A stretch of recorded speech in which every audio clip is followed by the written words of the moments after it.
पक्षात त्याची चर्चा आता लागलेली आहे. चंद्रपुरात महानगरपालिका निवडणुकीमध्ये भाजपच्या अधिकृत उमेदवाराविरोधामध्ये लढणाऱ्या बंडखोरांना पुन्हा पक्षाची दारं उघडी करणार असल्याचं भाजपचे नेते सुधीर मुनगंटीवारांनी म्हटलंय. महानगरपालिका निवडणुकीवेळी मुनगंटीवार आणि आमदार जोरगेवार समर्थकांमध्ये एबी फॉर्म वाटपावरून मोठा वाद रंगला होता. या वादामुळे अनेकांनी अपक्ष निवडणूक लढवली होती. आता या सगळ्यांना पुन्हा पक्षामध्ये घेणार असल्याची घोषणा मुनगंटीवारांनी केली आहे.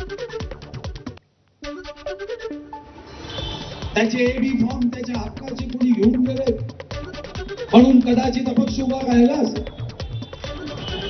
पण आज मी घोषणा करतोय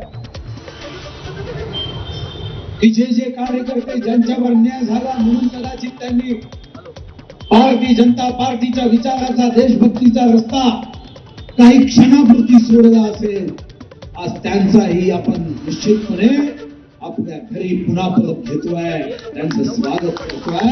कारण मला याची जाणीव आहे की त्यांचं